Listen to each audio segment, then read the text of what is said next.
Good afternoon, everybody. This is William Legault. It's Bill from Salem Digest at the Round Table, and we're here with another interview of a Salem dignitary. We have a new police chief hailing from New York City, Lucas Miller. He's been seen around town a lot with the mayor and some other people, getting to know the community, and we're really happy to have you here, Chief. I thank you very much. And we're going to jump right into it. We don't like to waste any time. So, Chief, could you give us a brief overview of your life growing up, and what were the major driving influences in your life? How did you end up here today? Well, before we get into that, I just want to thank you for having me on. It's the welcome and attention I've gotten from Salem, and this is a perfect example, has been really heartwarming, and it's further convinced me that Salem is the place that I want to be. Well, glad to hear that. So what led me here?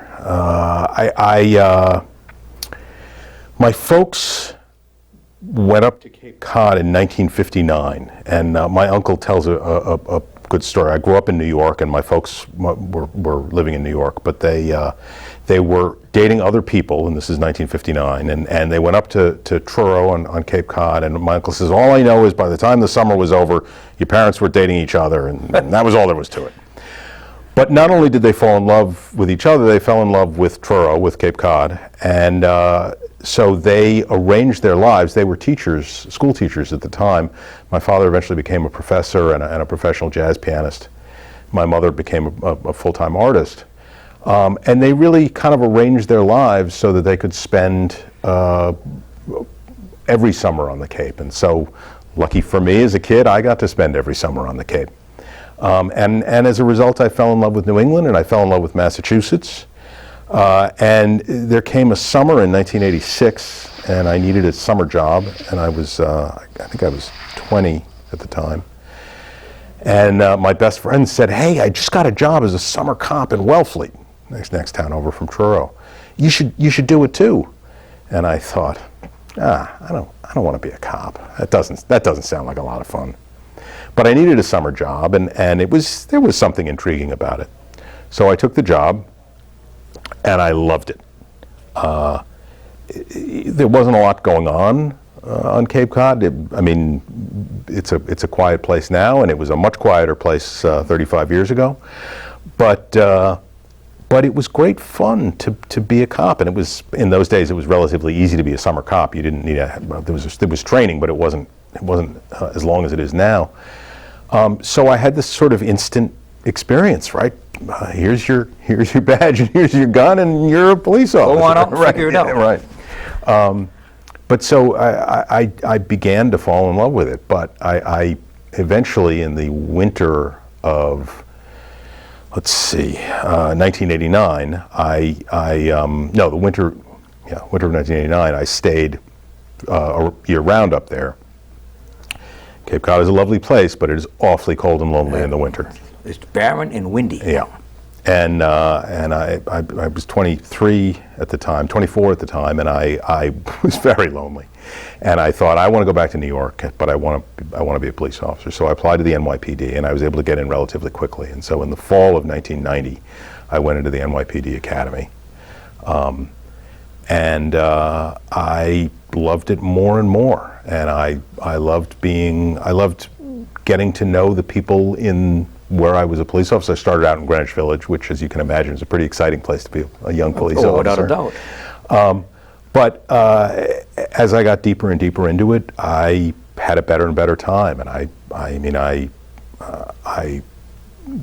got to had some very exciting assignments. I was undercover in the narcotics division, which was I didn't tell my parents because I didn't want them to worry. They eventually said, "Can cops have beards?" And I said, "Well, I have a special assignment," but I downplayed what I was doing. I at one point sort of dumb luck. I'd come around the corner, and I'd interrupted a man who was about to shoot another man with a shotgun, and he was just getting the gun out of his car, and I popped up and I said, "Don't move," and it all went very, very well. He surrendered, and I arrested him, and I got home, and that day, and my parents said, "Hey, do you want to go out for dinner?" And I said, "Sure." And so we went out to dinner, and they said, "What's new at work?" And I said, "Oh, I made this great arrest. They didn't want to hear I that. interrupted a guy. He was about to shoot another man with a shotgun, and I'm going to get a medal." And I looked up, and their faces were white. Not good dinner time conversation for the 23-year-old with their parents. That's right. So you spent your childhood on the Cape, I basically. did. Well, the summers of my The childhood. summers. So you probably made some friends down there. Have you maintained any other friendships over the years? Absolutely. The fire chief in Truro is still a very good friend of mine. that's Oh, he's actually relatively new as fire chief, but police officers who've spent their career out there remain good friends, and I think a lot of them were thrilled that I had returned, if not quite to the fold, at least near the fold. Did you make it up here at all during your time on the Cape? Did you come up to the North Shore? I did. I visited Salem with my father in, I want to say, 2005, and I don't remember what the reason was. I remember he called me and said, "Hey, I have to go to Salem. Do you want to come along?" And I said yes. And I remember having a very good time with him and kind of fixing Salem in my mind as a fun place to be. What time of year was that? It was around Halloween, but it was not. I'm told that it wasn't as big a celebration back then. It wasn't quite as big, but that was about the time when we didn't quite know how to control it, and we were having lots of issues. We had 2005 might have been 2004, but it could have been 2005 was the year we had 2 stabbings that within half an hour of each other. One in front of where now Ledger is, and another one in front of the 24-hour market at the corner of Crombie and Norman. And we had a couple of big brawls that night, too. I was working at the Lobster Shanty at the time, so they weren't quite as big, but it was out of hand. It was before we really learned that somebody finally sat down and said, we need to learn to control this. And we've done a pretty good job with that. So you still got friends there, but you went from one police culture down on the Cape to New York City. That's cold water right into the frying pan. It is to some extent, and in 1990 the NYPD was, there was kind of an ethic of sink or swim. So people did not explain to you what you needed to do the way we do now, and I think throughout policing in America. It was very much kind of, you figure it out by yourself or you don't figure it out. It's a good thing that that's changed. Yes. Yes, the NYPD is kind of a battleship, right? It takes a long time to switch directions, but it's certainly a very different place than it was in 1990 when I first joined. I visited New York City a few times during that time frame, but it is a different city then. Was a different city then than it is now. Yes. So you started out as a patrolman. You went into some narcotics work. How quickly did you move up in the ranks there? So I made detective in 1996. So I made detective after about 6 years in the narcotics division. Now, is that typical, or that's pretty quick? Pretty quick. That's what I thought. It waxes and wanes depending on the overall age of the job and the different assignments that are available. At the time, that was quite quick. Now, how many detectives are there in New York City off the top of your head? I want to say 5,000. That's a lot. That's a lot of gold badges. Yeah. You think about how big New York City is, and 5,000 detectives probably isn't even enough in all reality. They could probably use 1,000 more. Well, I'm pretty sure the police commissioner of New York would agree with you. I'll have to give him a call and offer my support, see if that'll help him out. So 1990 onto the New York City Police Force. Now, so you were up around 30 years. Yeah. When you're coming in here, you made lieutenant, you made captain. What was your favorite part of the job in New York City? I had 2 favorites. I loved being a precinct detective. So each of the precincts in New York has a detective squad attached to it, and they're kind of the jacks of all trade in terms of investigation. Whatever major crimes happen in that area, they investigate. Certain crimes do get separated out, special victims, sex crimes, but by and large they handle everything. And it was kind of the policing that when you were 5 and you thought about what it was like to be a police officer, it was a little bit like that, right? Whatever major thing was going on, you got involved. And I got to investigate my first homicide, which, of course, I mean, is homicide's a tragic crime. Somebody needs to die to have a homicide. But making that arrest was one of the proudest moments of my career, and I will remember it till the day I die. Now, a first homicide would be obviously a challenging thing to have to deal with, but also, as a young detective, you have to learn to separate your emotions Yes. from the job. Was there any difficulty with that? Did you struggle with that at all? You know, it's funny, and this is not, it's not going to surprise anybody. I felt like I had no trouble until my daughter was born. And then all of a sudden, things just seemed a little bit more real, a little bit more, you felt it inside a little bit more. My last assignment as a sergeant, I worked Bronx Homicide, and that's a pretty busy unit. And I realized it was, the homicides were beginning to kind of weigh on me. And in cities that size, there's a lot. Yeah.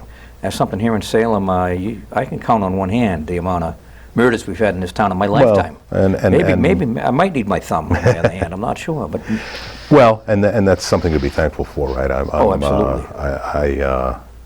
I'm pleased to work in a place where we can concentrate on slightly less serious things. Well, one of the things that's very important in Salem, and that Salem is done right, is the CIU.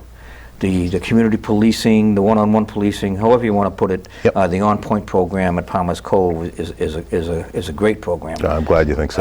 Well, it was just necessary, and the outreach to the actual very small homeless population we have. We have a lot of transients, a lot of street people, but very few of them are actually homeless. So you've met these guys, of course. And several of them, yes. Yeah. So you've had that experience. Yes. How important today do you think community policing is overall to a city of Salem size? I think it's absolutely vital. I think there's a debate, and I've spoken about this before, but the CIU, the Community Impact Unit, does a really good job in the Salem Police Department. We get a lot of mileage out of their efforts, and because of their engagement with the community, with the various problems that we may have, and their kind of ability to solve those problems. But that overall mission of community policing, I don't want them to take that away from the police in general, right? We are all community police officers. It is, as Bill Bratton said a long time ago, that is our way of doing business. So, I'm very pleased with the performance of the CIU. They will continue. In fact, if I were to make a wish list, one of the things would be more police officers for that unit. City Council, are you listening to that? But I also want everybody, from our traffic guys, from our ranking officers, from our detectives, they should all be community police officers, and I think they all are. I remain pleased and surprised every day by the overall performance of the Salem Police Department. One of the things that a lot of people comment on when they comment on policing in Salem in general, not necessarily on the department, but they like to see officers on foot, which is hard to do because it increases your effectiveness in one way, but kind of detracts from that effectiveness in another. They like to see the foot patrols downtown. They like to see the foot patrols in the Point. But I've seen this summer, so far, I seem to see the bicycle patrols coming back again, which in the last few years they haven't been as frequent. I like to see that. I think other people like to see that. You're looking at making the bicycle patrols a regular feature again? Yes, I am. I actually should have started with my first employment on Cape Cod as a 14-year-old was in a bicycle shop. Oh, nice. And I've loved bicycles ever since. Will we see you on a bike patrol in Salem anytime soon? I did ride one of the new rideshare bikes around. Okay. And I've taken my mountain bike into Salem Woods. Oh, nice. I have not done bicycle patrol yet, but I promise you will see me out there. Well, we had the T3s a few years ago. Are those still around? I don't believe any of those are still I don't know. Still I didn't think those were going to last, but I understand people like them, were fond of them, and they were useful in terms of mobility, particularly when we get big crowds.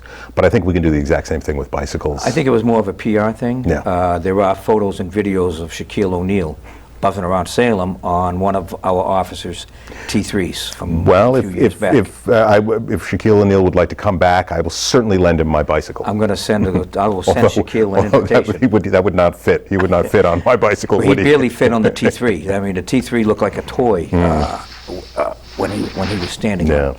So the community policing, again, it's important. How does it work? Does the community policing work in a similar way in New York to Salem? It's so much bigger. You know, I think in a way, it's a little easier in Salem, right? The getting to know our neighbors I mean, all of Salem are our neighbors, right? And we stay, I mean, an officer may move from one beat to another, but Salem is not so large that he can't get to know an awful lot of people. So I think it's, in a way, it's a little bit less challenging. On the other hand, you know, you get to know your police officer, he's not going anywhere. The community can be very demanding, and you know, they have a right to be. Absolutely. You get that officer's cell phone, you may have that cell phone for his entire career. And again, rightfully so. Yeah. So we like the community policing here. We definitely like the bicycles. A lot of things that people look at in Salem is they think that the Point is a bad neighborhood, which I don't think it is. I was born over there. I was mostly French Canadian at the time, but I was there as the transition was happening into the newer demographic. And I tell people all the time, if the Point is our bad neighborhood, we're doing pretty good. Any thoughts on how we're policing the Point and how that relates to the rest of the city? Sure. I as a matter of fact, I certainly wouldn't qualify the Point as a bad neighborhood. Not right? at all. I think my sense is that the median income in the Point is a little bit lower than in other parts of Salem, but I will say definitively it is not illegal to be poor. Right? That being said, I think more outreach in the Point is important. One of the messages I've gotten, I should say two of the messages I've gotten is there aren't enough police officers in the Point, and there's too many police officers in the Point. Right? Depends on the situation. Right. So that tells me that we need to be in the Point, but we need to do it carefully. We need to police it the right way. And I think that involves a lot of reaching out to people who live there and listening to what they have to say and policing the way they want to be policed. And the On Point program is a really good start for that, really good basis for that. I think so. You've been down there, Yes. I assume? What do you think of that? I think it's a great facility to have for the community. We are staffing it part-time with police officers. When the blue light is on the On Point facility, that means there's a police officer there. I'd like to see an officer there more, to be honest, but I'm in a kind of a staffing crunch right now. I think I'm going to have 11 retirements over the next 30 days, which is really going to put some pressure on the department. So it is a priority of mine to staff that facility more, but I may not be able to do it right this second. Well, there'll be a lot of criticism. There's already a lot of criticism about the fact that it's a staffing crunch. But you really can't control the fact that all of these officers came on in the late 80s, the early 90s. Yep. They're at that 30-year period. And you really just can't start hiring willy-nilly and accept anybody that comes down the road. I mean, I've tried ordering them not to retire, but they were insubordinate. At that point, Yes. at that point, they can afford to be insubordinate. Yes. Because I mean, I've known a lot of the guys that I've known all of the guys that have retired over the last 2 or 3 years, and there were a lot of really, really good, solid cops that retired. I agree. No, we're losing a couple of real gems, and I'm sorry about that. And I tried ordering them not to, and then I tried sweet talking them, and neither worked. It's time to go. I mean, I walk around town and I'm constantly seeing cops, and I go, "Oh, who's that? I don't know this person," which it surprises me. It shouldn't surprise me but I've gotten used to knowing just about all of them. Do we have, is the pipeline there? The pipeline is there. I have 5 officers in the police academy right now. I have another 4 who are waiting to go in the next police academy. But if I'm losing 11 in the next 30 days, even those 9 who are on deck are not going to make me whole. And I'm not even whole to begin with, right? The city charter allows for 95 police officers right now. Right now, assuming nobody retired, I'm at 92. Right. So there's a crunch whether I like it or not. But one of my main missions will be to recruit more police officers who want to be in Salem, and I do have some friends, as you mentioned, in the surrounds, and hopefully I can talk them into coming. There are residency issues, but I think we can overcome them. If memory serves, I think we're basically, with this wave of retirements, we're kind of past that point where there's a whole bunch retiring at the same time. I'm not sure. So once these 9 come in, and whatever class is behind that, things will be looking a little better. Yeah. But unfortunately, we're talking about next year before. Oh, absolutely. Just those 9 are ready to function fully as police officers. It takes a while. Now, can you use the reservists in any capacity during this? So beyond details. So Reservists who are retired police officers, yes, I can.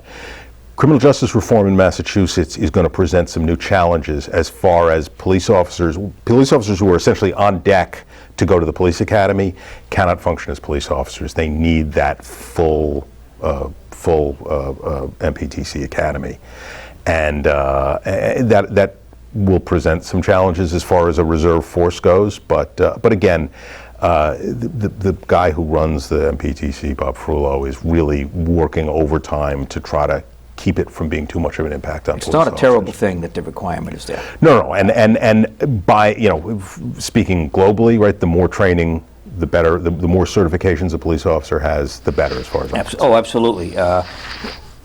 So we've kind of covered the second question quite a bit in the first question, which I told you would probably happen, but did you look at applying in other communities at the same time? I did. I started out last year thinking that I was ready to leave the NYPD. I thought I was. And I started looking at departments in Massachusetts. And a number of friends from surrounding departments, as I said, you should look at Salem. Salem would be a nice fit for you. Wow. And I kind of left out of my career history. I had worked a lot of counterterrorism in the last part of my career. Oh, that's good. And not that I want to be alarmist about Salem, but I do think with the crowds who come to Salem, with the iconic stature of Salem, we do need to make sure that we are safe from terrorism, both of a kind of an international and a domestic flavor. That's been on people's minds for a long time. Well, obviously, I think we do an excellent job, I think, during Halloween. And I know that different agencies come in and assist. They're tacking manhole covers down, they're pulling out the trash barrels. And it's good to know that that's there. Yeah, it's also kind of scary to know that we think that that's necessary. Life in America is a little different than it used to be in that regard, right? Certainly from an international terrorism perspective, and from a domestic terrorism perspective, I think one only need read the paper and see that that's on the rise as well. You have to follow it. I think particularly as a diverse community in Salem, we are again a little bit more of a target than some of our neighbors. Absolutely. So you came in as the first non-Salem resident? No, there was one before me. Well, who was that? I can't remember his name. 1910. I believe. Okay, yeah, would have been. And I think he was the chief in Woburn or Beverly. It was not that far afield. That was before the 1914 Salem City Charter. The city charter that we operate on now was written in 1914, which is where they required that. Now, the subject was first floated by the mayor a few years back. I was on the city council at the time. Very controversial. The boys in blue marched on the castle to slay the monster, which happens frequently, not just with the cops, with all demographics and all groups. But everybody kind of knew at that point that this was going to happen. It didn't happen then, didn't happen the next time, but everybody kind of knew that was going to happen. Did you give that? What kind of thought did you give that before coming in? Look, the challenges of an outside chief, right, there's no question that they're greater than for a chief who came up to the ranks. Right now I'm learning to be a Salem police officer at the same time that I'm learning to be the Salem chief, and that's an uphill, that's a steep curve, right? So I fully understand why a department should look, at least sometimes, to its own. When should it look elsewhere? I think having an objective look at a department is very valuable. Bringing in kind of the skills that another police department offers a police executive is important. I probably didn't think about it enough when I applied in Salem.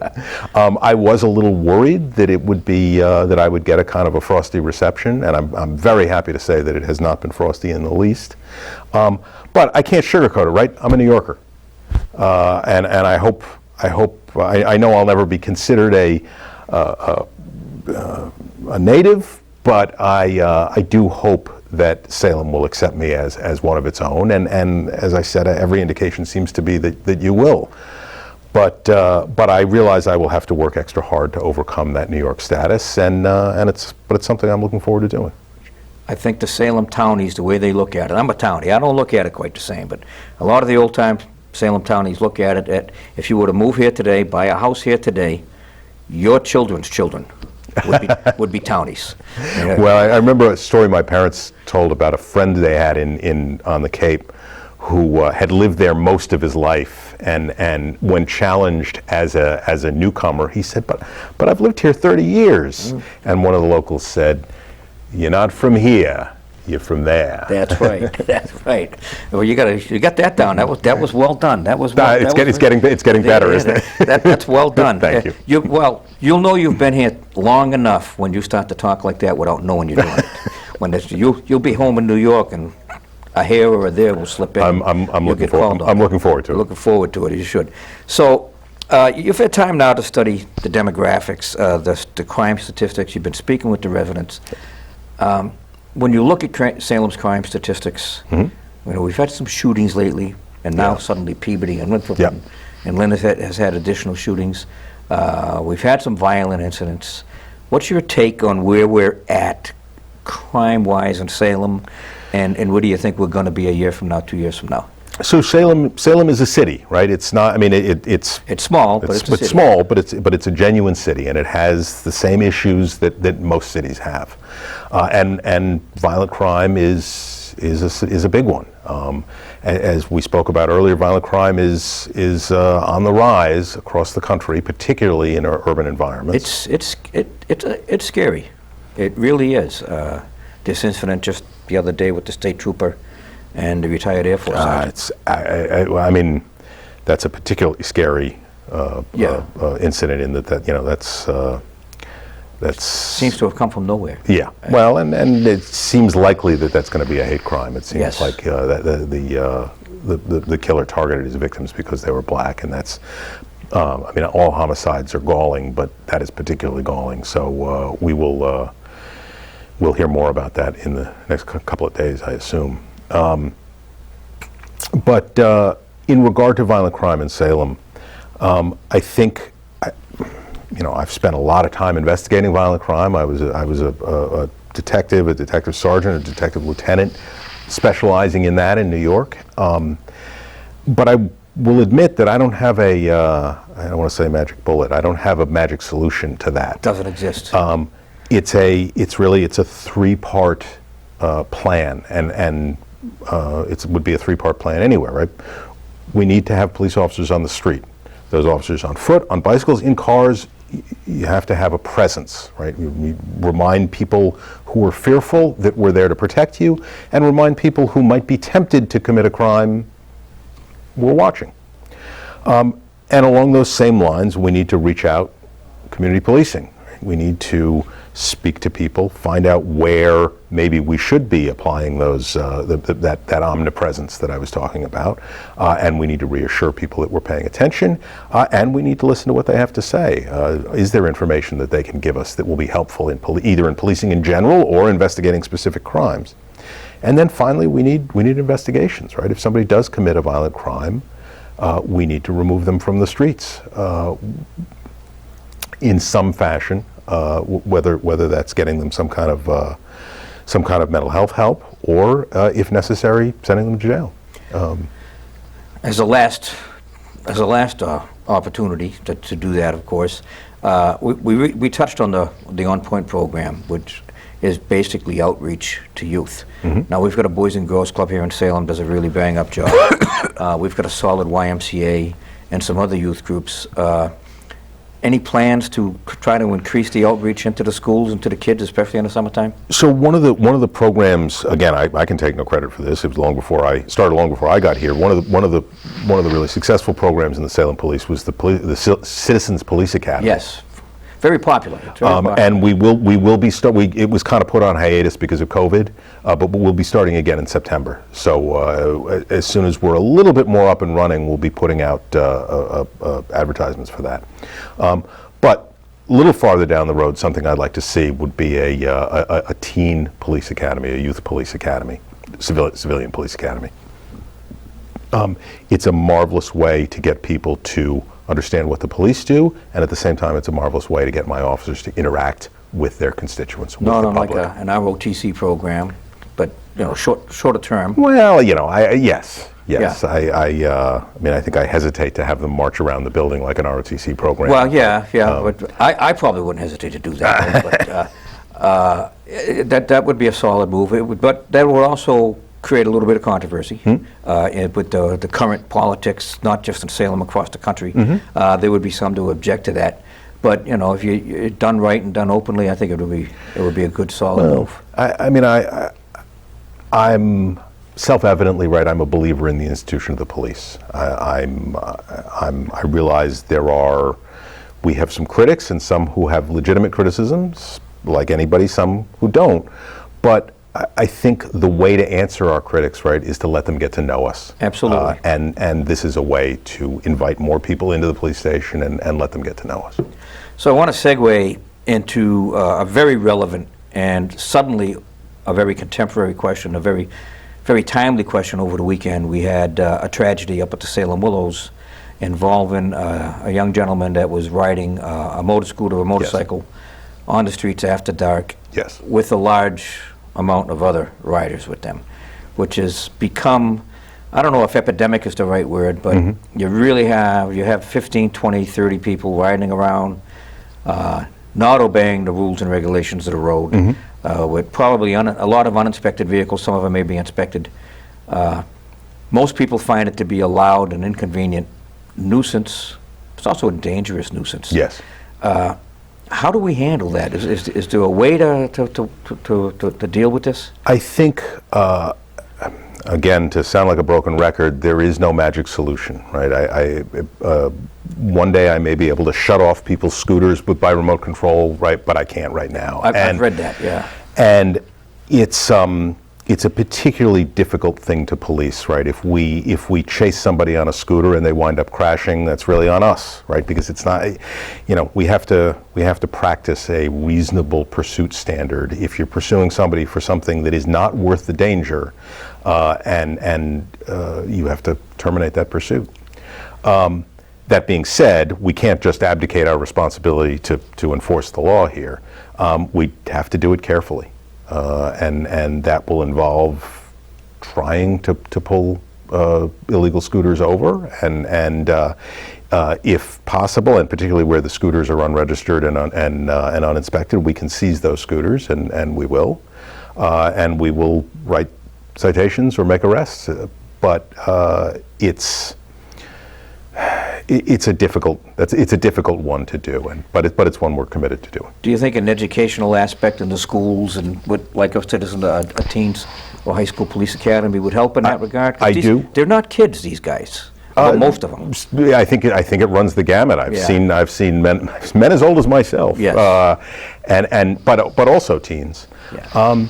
I think people are in search of something fun to do, and I have no doubt that it's fun to ride a motorized scooter, but I think in general the risk is not worth it, either the risk of getting in trouble with the law or the risk, God forbid, of getting yourself badly hurt.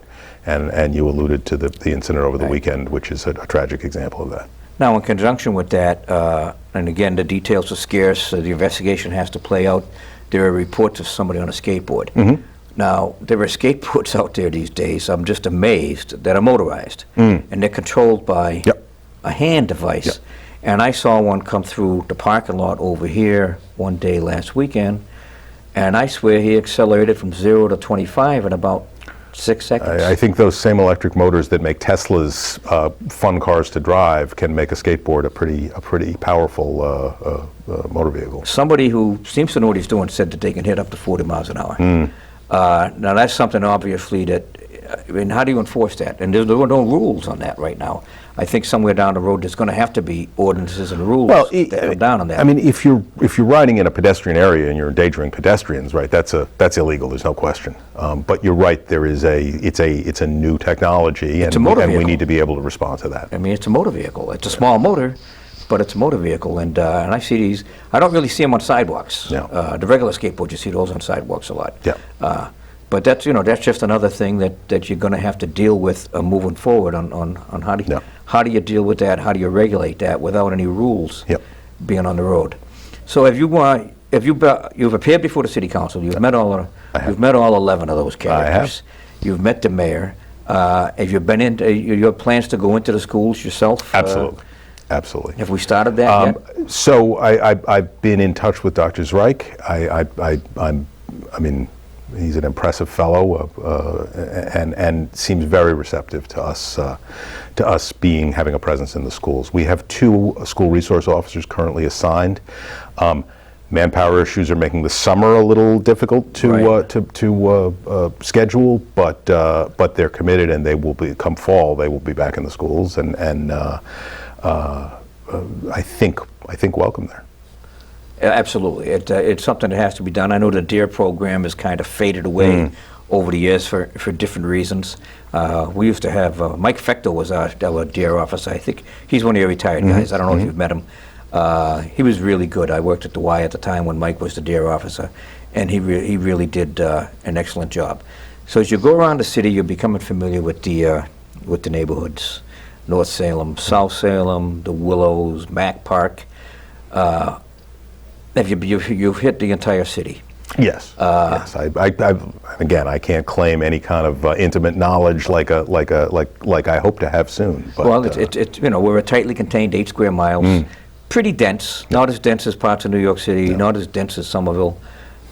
Do you have any impressions on what it's going to take as you move forward to really familiarize yourself with the city?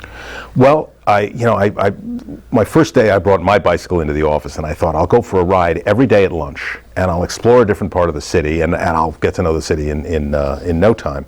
I might have underestimated how busy a police chief is. I think I've been out on my bike doing that once, maybe twice. It's a lot to do. Yeah. Now, Jim McAllister, who was, you probably haven't met Jim yet, you will eventually. He's Salem's preeminent historian. Oh, I've heard that. The mayor was telling me about it. He's also an out-of-towner like you. He's from Connecticut, and he came to go to college, and he never left. And he did that a few years ago. He walked every street in Salem. It took him the summer. It took him the entire summer to do it.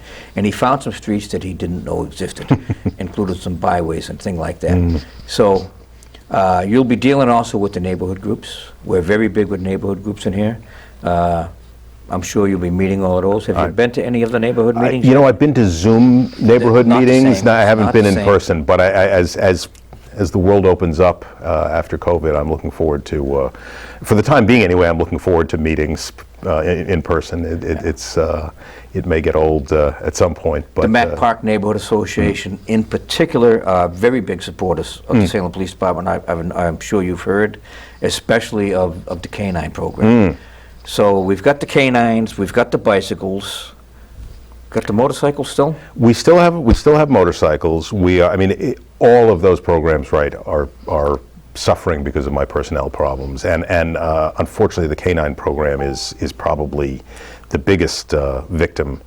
I love bicycles and I love dogs, so I'm committed to a Salem Police Canine program. But we may be in hiatus for a few months. Well, it's hard. I mean, and the dogs, they work hard when they're out there. They work hard when they're out there. Mack Park has always helped with the dog program. No, and I know how generous people have been, and I'm hoping we can rely on them again, because we will need new dogs, and we will need new training for new canine handlers. And as I said, I think cops on bikes makes people smile. They like the cops on bikes are popular. Police dogs make people smile. I love them, except when they're barking at me from the back. But we love seeing the cops. I love seeing the cops on bikes. Personally, I think it's just good for them too. Yep. I think that I've seen cops on bikes over the years that when they're on the bicycle, they're actually a little friendlier than they are when they're not on the bike. I know exactly what you're talking about. I think it's both public perception. Something about being on a bike just makes people seem friendlier. But I also think you have to interact with people. You're not behind the wheel. The window's not rolled up. But interestingly, at the same time, you have a much better ability to sneak up on people doing things, illegal things. Oh, absolutely. When you're on a bike, even if you're in full uniform. It's a good tactic. People like to see it. Yeah. Well, Chief, I appreciate your coming by today. Been nice to meet you, and it's been a pleasure to chat. Likewise. I'm looking forward to see where you take the department and where the department takes you as we Me move too. forward. Me too. And anytime you want to come in here and chat, anytime you want to come in here and send somebody in to chat with me, let us know. We're more than willing to do it. You know, I'm just recruiting a new public information officer, and I think that might be a nice trial by fire for him. So let's arrange that. Yeah, like anytime. You just you reach out to your admin guy, Bob's. Yeah. Got my email, got Patrick's email. I'm going to be switching to political stuff here for the summer. Uh-oh. I'll still do a few business interviews, but you know, we got city elections. Pretty exciting. I'm And sure. it's going to be an interesting summer. And once these the candidates actually turn in their signatures and become Yeah. official candidates, I'll be bringing them in here and talking to them too.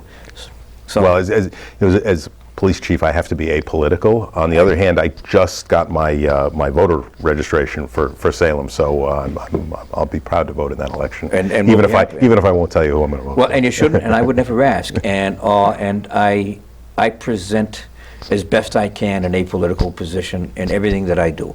I mean, I'm politically involved. I've sat on the city council. I've been on boards. I'm still on a board. But everything that I do here, I try not to. There's no partisanship. Yeah. There's a time and a place for that, and it's not here. So, Chief, thank you very much. Thank you very much. Look forward to seeing your work. Thank you. All right, guys, that's it. We're all done. Chief Lucas Miller, the new Salem Police Chief. Wish him the best of luck. Say hello if you see him. And if you got something, if you got a criticism to make, I'm sure he'll be happy to hear it. Thanks again, Salem. Good night.